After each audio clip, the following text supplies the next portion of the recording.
When I was 21, 22 years old, viral pneumonia killed me, took my life, beat me up. I was in the hospital and flatlined in the hospital, and specialists, So I've listed Switzerland, India, Brazil, of course the US.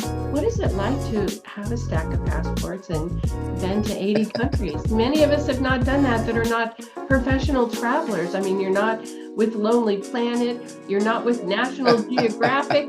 So my goal, the slogan here at the Machinist Club and the Worldwide Machinist is, we machine the unseen that moves the world. And it's absolutely true. It's been invisible for too long.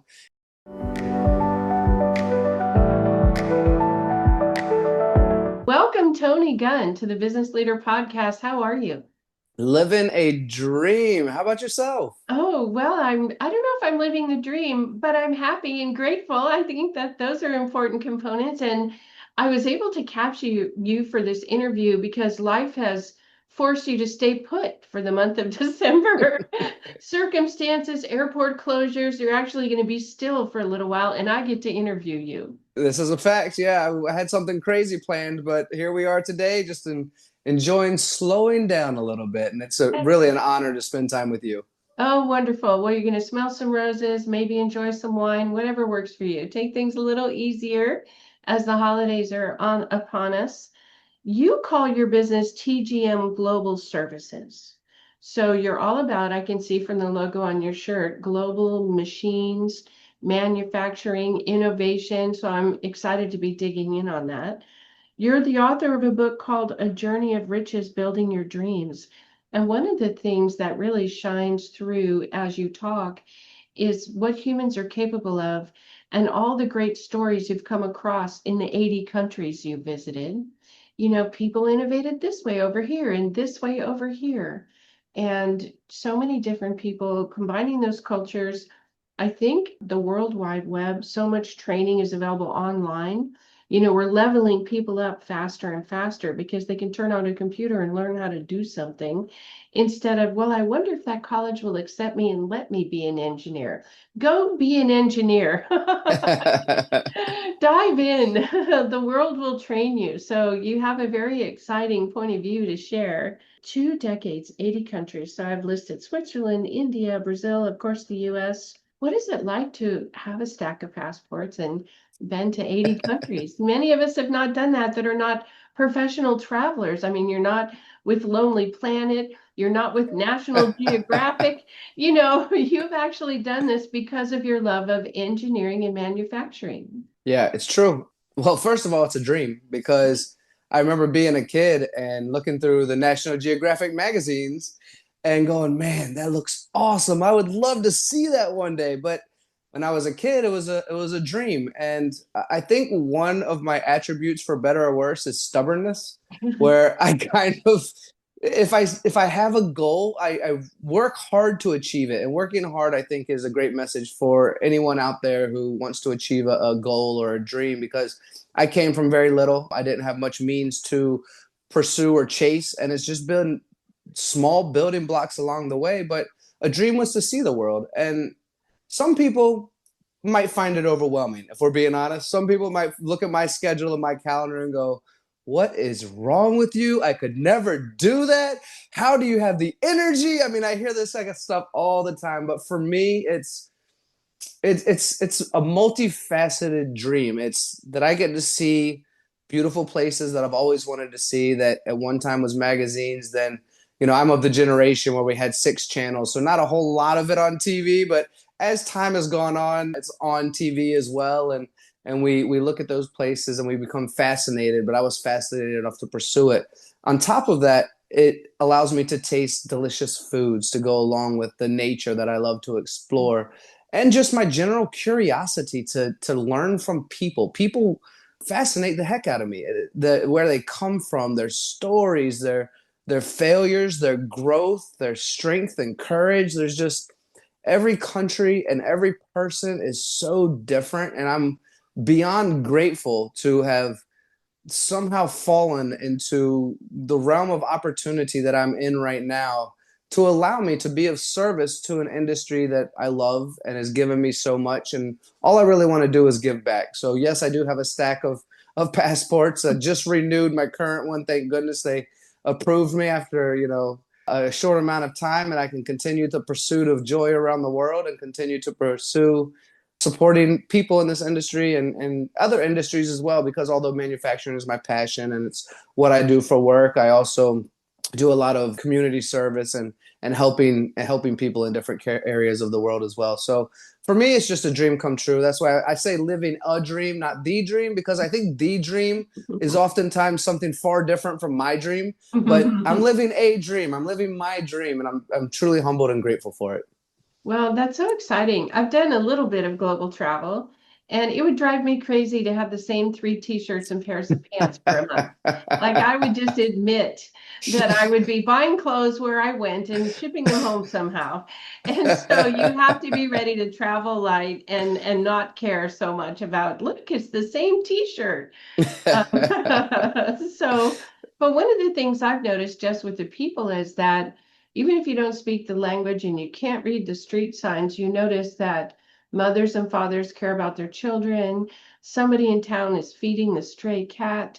You see these human things that just replicate wherever you are in the world. Have you noticed something about, I think, engineers solving problems and people working out how the machines are going to produce, the widgets or whatever you're working on? Have you seen some commonalities in that area of engineering and machinery?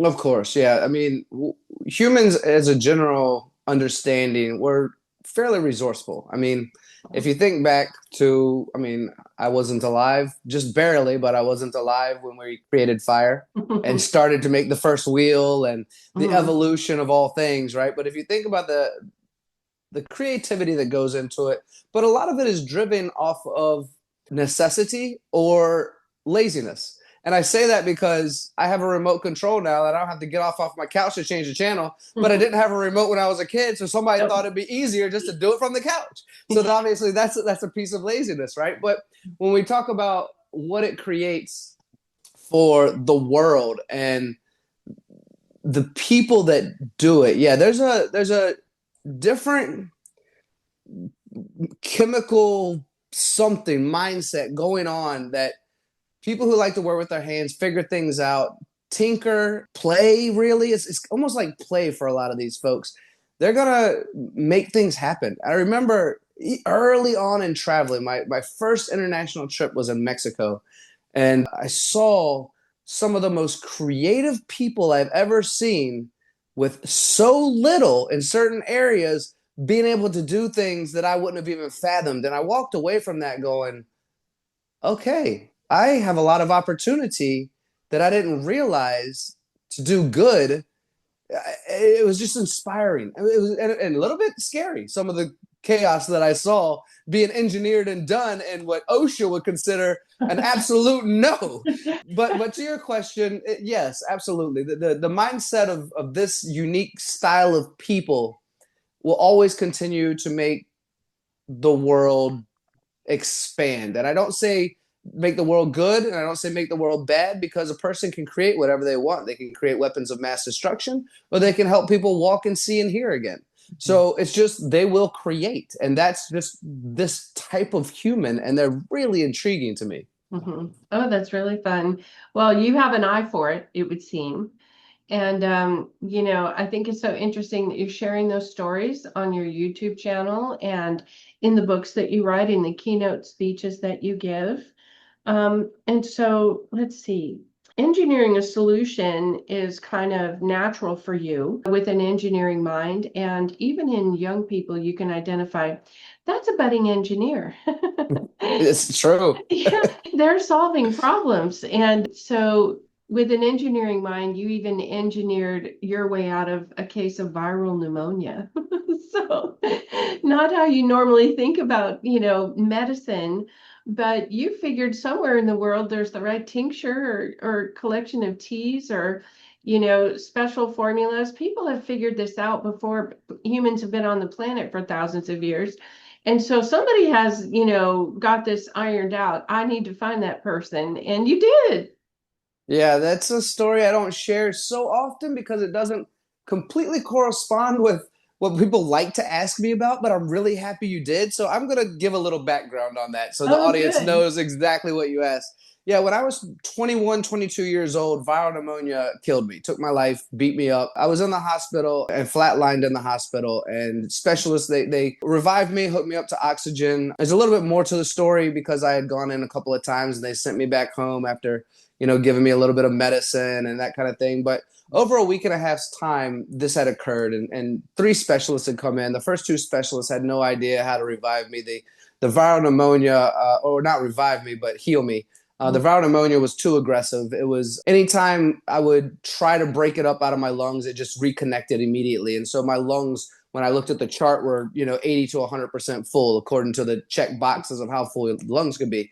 And the third specialist came in and he was like, "Look, we don't have any medicine for this. We don't know how to stop it. The only thing we can consider doing is going old school and beating it out of you, physically breaking it up and beating it out of you." And if you've ever played air hockey or seen those little tools that you hit the puck with on an air hockey table, Mhm. it's a lot like that, but not made of plastic, made of rubber. And the nurse wailed on me a little bit, and it hurt a lot because I was frail. I mean, I lost a lot of weight. I had no muscle. I was eating through a tube. I couldn't get up to go to the bathroom. I couldn't move. I had zero. And if I got up, I started coughing. If I started coughing, I would pass out. It was horrible. There's just no Oh, oxygen. life-threatening. Absolutely life-threatening. Yeah, and so due to this, I had a real like heart to heart with myself in the hospital alone, and I didn't have a fear of transcending into whatever happens next. I just kind of thought, do I have more purpose in this world or do I not? And I had a 1 year old daughter at that time, and again, probably through stubbornness and ego, I said, well, there's more to me than this life. I'm not done yet, right? So I took that little rubber piece and I beat the living crap out of myself for an entire night. Whenever one arm got tired, I flipped to the other side and ended up, and not to be too vivid, but ended up filling up a cup with fluid and getting a lot of it out of me. And the doctors felt like I would survive, and I did. And I got wheelchaired out a few days later. And to your point about engineering solutions, it wasn't immediate that the consciousness arose that I needed to. I mean, I knew I needed to pay more attention to my health, but the avenue I was going to take to do so wasn't immediately relevant, right? But in time, I did end up starting a natural healing company. While I was traveling the world doing the engineering stuff in my free time on weekends and evenings, I started studying with herbalists and witch doctors and shamans from around the world. And somewhere between 10 and 20 different countries, I just sit down and learn from them. And in doing so, I launched my own natural healing company. And it's, some people will make the discussion that placebo is powerful, and I agree with that. And, it's not herbs, it's your mind believing. And I respect that perspective. But as you mentioned, the earth has been around a lot longer than human has, and it's been creating natural supplements and natural remedies way before Western medicine came around. And so I started this company and created about 40 unique blends that would be considered preventive maintenance, and not it's more of healthcare versus sick care of how we can heal ourselves before it gets too bad for what Western medicine wants to give us medicine for right away. So some of these supplements would be for high cholesterol, high blood pressure, stress, sleep anxiety, all of these types of things. And it did really well. So that is part of the engineering aspect of I'm going to create a solution for my life. You're absolutely right. Well, I think of the courage of a young man who's literally had the viral pneumonia beat out of him to then continue to travel to foreign countries. I mean, you would think I'm going to find a 50-mile radius and never leave, because Not me. Yeah. I've got Good clean water point, though. and I've got ready antibiotics. No, I'm going to go all over the world anyway. So your drive to do that exploration was bigger than your fear of another case of viral pneumonia. That's a lot of courage. Fear has never been a fact for me. Anything that scares me, I've always faced. One of Mm. my biggest fears for a long time was sharks, so I went swimming with them. Oh, I'm the person that'll hike an active volcano or surf in a hurricane. When Mother Nature throws a fit, I want to see what it's all about. Fear is probably what's gotten me to where I am today, or the lack of fear, or the running towards fear your is probably stubbornness got me. again. Yeah, it's stubbornness again. And I'm probably going to get the animal wrong. It's either like, I think it might be buffalo or bison, but they say that when a storm is coming, the bison will actually walk or run towards the storm because it gets them through it quicker than running from it and still getting hit by it. Mhm. And for me, fear is just kind of a motivator of something I need to do? Why am I scared of it? Why does it bring fear? What discourages me to participate in said situation? And for me, fear is actually a catalyst of growth, and I like to utilize that fear. So no way would I not travel because I got ill. I'm just going to figure out how to not be ill, and then collect the antibodies from around the world to not get ill from anything. That's kind of my goal. No, that is so fun. And people have their different biomes, I guess they call it now. You sort of operate with your own ecosystem. I know someone who had a tendency towards yeast infections, and this pine sap turned out to be a solution. It's not for everybody, but she doesn't have them anymore. And so every once in a while, you find something that's uniquely going to work with however your body's navigating the world. And it's wonderful that you kind of engineered a solution for people. Hey, here's some things you could try. So that's really wonderful. You know, you discussed before when we talked that you were kind of a kinetic learner and that school was not a friendly place for you kind of growing up. You know, you did a couple of rounds through high school, you know, but you did pass. But you were not the kid in the classroom that's like, wait, we're going to take notes. I'm ready. You know, could we read a book for an hour? Sure. You were more hands-on, you know, and so naturally, things that are mechanical, things you do with your hands, things that you figure out how they work, that was a natural path for you. And there are a lot of kids in school like that today. So when we talked before, you were encouraging kids in STEM programs or kids who seemed like you're an engineer, you like to work with machines, you take things apart and hopefully put mom's vacuum cleaner back together, you know, but you're that kid to really think about whether it's an apprenticeship or a school program or just get hired somewhere and start working in that field. And if you're working with people that are machinists around the world, all different levels of schooling or different apprenticeship programs, what have you seen that works around the world that may not be the standard plan for how people get into that, you know, field of work?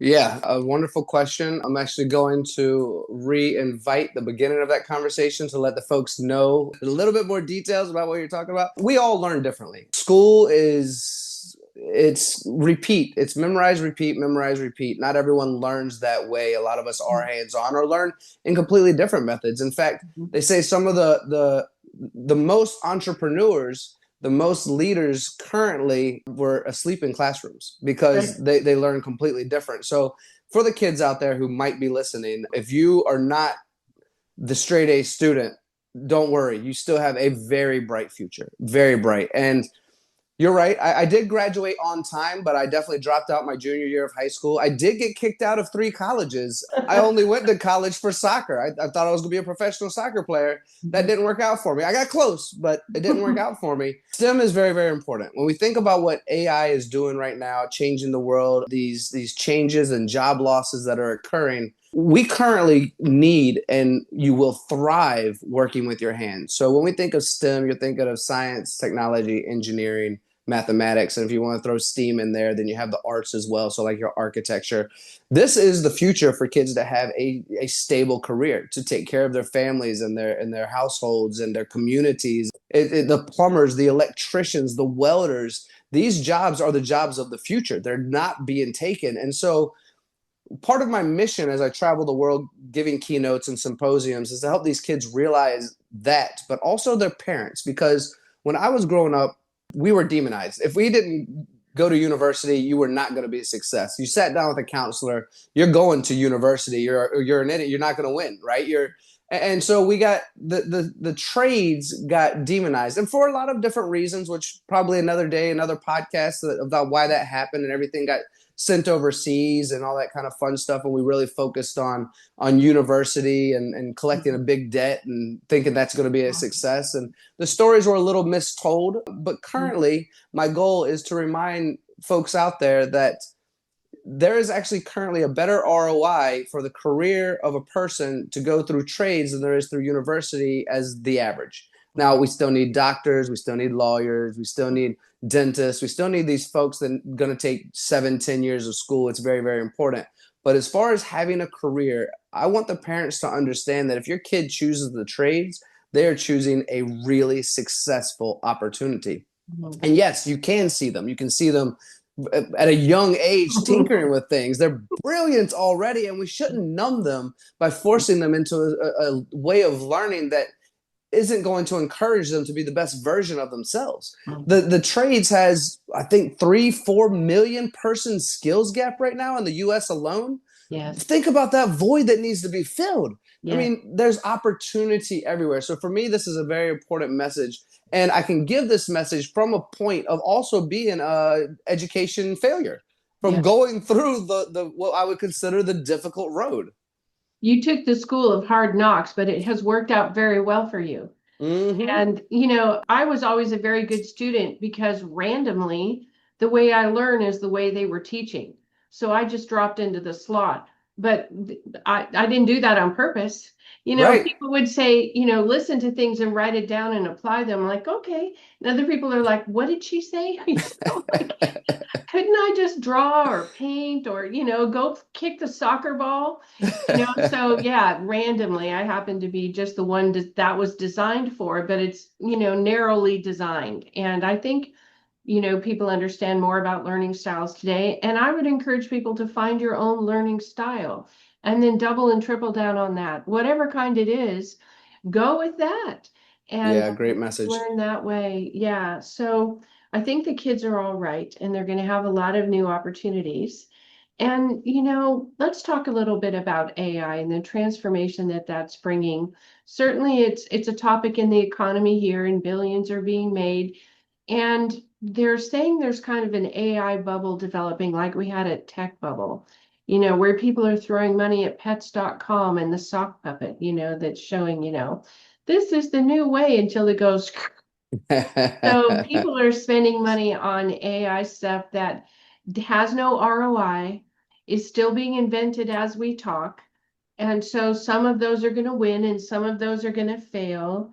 But kind of leaning into what are the opportunities that you can see AI is going to be transforming how we use our phones. They put it on my Microsoft and they didn't even ask me. Now Copilot is there. I didn't ask for it. So, it's here. And we may as well learn how to use it. Do you have some thoughts about AI and manufacturing and engineering? Yeah, I mean, I have a few thoughts on that. To be honest, it's evolving so quickly, and I think to give true insight on AI, you have to work day in and day out in that world. Does it have meaning? Absolutely. Are there feels like a million different ways to utilize it? Yeah, I mean, AI videos, we're starting to see more of them, a little bit better now. The Mhm. we If anyone scrolls any kind of social media, you have to question what's real and what's not, even more than we did before with things like Photoshop and Video Shop. Now AI is supposed to have a little logo on there, but a lot of times it doesn't. And so there's a new navigation of finding information the correct way, if it's real or not real. We can see videos of famous people saying certain things, but it's completely AI generated and it's not actually them. So trying to navigate that information can be quite difficult. I don't know what it'll evolve into. There are certainly ups and downs, just like when the internet was created. And I'm not Steve Jobs and I'm not Bill Gates and I didn't invent the internet and I didn't do what they've done. And I'm certainly not any of the guys right now or gals out there right now that are experts in AI. I have seen it utilized in manufacturing very, very well to have something so intuitive to understand predicting what's highly probable and understanding the history of what's already been done and combining those attributes has helped a lot of shops that I've seen truly improve on their manufacturing output, their bottlenecks, their productivity. And there's definitely uses. There's definitely uses. But if I'm going to stretch this conversation a little bit further, I don't know if it's real, but I did a little bit of research and it seems so. So China, for example, has now mandated in their school systems that the kids at as young as 6 years old start learning AI coding and learning how AI is developed. Whereas the Western world is kind of demonizing utilizing it in any kind of tests or writing, and probably rightly so, and probably rightly so for China as well, just depending on someone's perspective. Me personally, I think we should let the kids be kids, and I think that's a bit much to take their childhood away. But with that being said, there probably will be understanding gap between which countries choose to Mhm. work in that environment at a young age and which ones choose to ignore it for a while. I don't know this answer. I really don't. I just, but the conversation's fun. Just kind of throwing the ball around and see what pops up because I'm not an expert. With all that being said, I would recommend that if there's a machine shop out there that has not decided to learn more about their digital technology to improve their digital awareness, whether that's AI or just simply utilizing quoting methods or machine monitoring, or go as far as AI, which a lot of those are incorporating now anyway. I would say absolutely yes, get into it. I think it's very, very necessary to step into what some people are calling the 5.0 or the new industrial revolution. Or we always make up names and we change it a year later. So I don't stick to those names. But as we develop, it's important that we develop along with it. And as technology is increasingly becoming more rapid, it's even more difficult to figure out what to incorporate and what is financially responsible in our facilities. But we should learn, we should dive in and implement it where we see benefit for ourselves. There's a lot of different routes to take. Yeah, that's very positive, that outlook that there may be uses for you. Explore those. There's a lot of conversation that as AI unfolds and things get better faster, we think about a new industrial revolution and what the last one delivered for us. Weekends off, no more child labor. I mean, there were some good things that happened. Yeah, right. But what are the good things? What are the fruits that we'll reap for this? It might be more poets, more playwrights, more literary geniuses, more music, more art. It might be more leisure time for people to enjoy those things. So maybe we'll have a 3-day work week out in the future and we'll work the AI 7 days a week. So let the computers keep humming and the humans will check in on their progress from time to time. So it's exciting. You want manufacturing spaces and workspaces in general to remain human friendly. So do you have any final thoughts on that as we come to a close? Yeah, I do. And I'd like to take this as a true respect for what all of these folks do. And I was a 12-year machinist before diving into consulting and traveling and currently on the media side. But anyone who's not in manufacturing that might be listening to this right now, take an honest look around you and tell me what's not made from one trade or another. Think about it. Think about your phones, your cars, your TVs, the satellites, aerospace in any place, defense.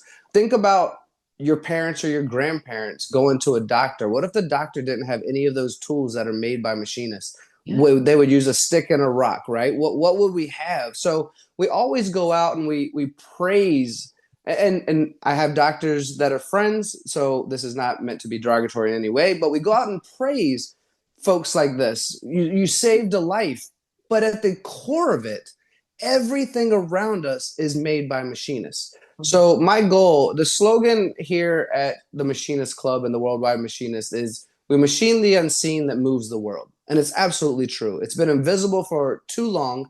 It's only just starting to get respect again. We get respect by being human. We get respect by sharing our stories. We get noticed by accepting that as humble as we might be, and as much as we love tinkering behind the scenes and making everything, it's time we say something.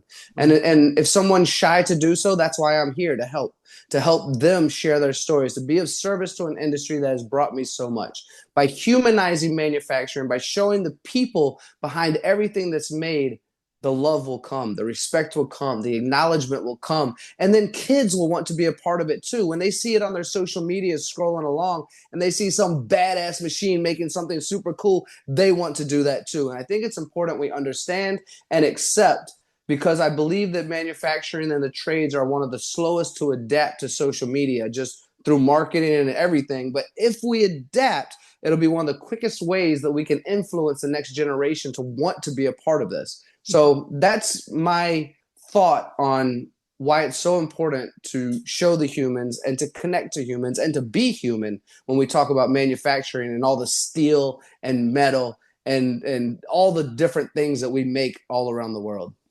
I'm so happy to hear that machinists worldwide, manufacturers worldwide, they have a champion in you. 80 countries and counting. And counting. Yeah, my schedule is 95% booked up for 2026 already, traveling the world. I already have on my calendar about 10 different countries and it's still being filled up. It's crazy. That's exciting. Well, thanks for being grounded for a little while and making time available for this podcast. It's been lovely to see you. We'll include how people can watch you on your own podcast. And thanks again so much, Tony, for your insight. No, it's absolutely a pleasure. Thank you for your time as well. And I'm grateful to be grounded. I will drink wine and smell roses simultaneously. As you mentioned, it's good to be home for a few minutes. All right, good. Thanks so much. We'll see everybody next time. Take care.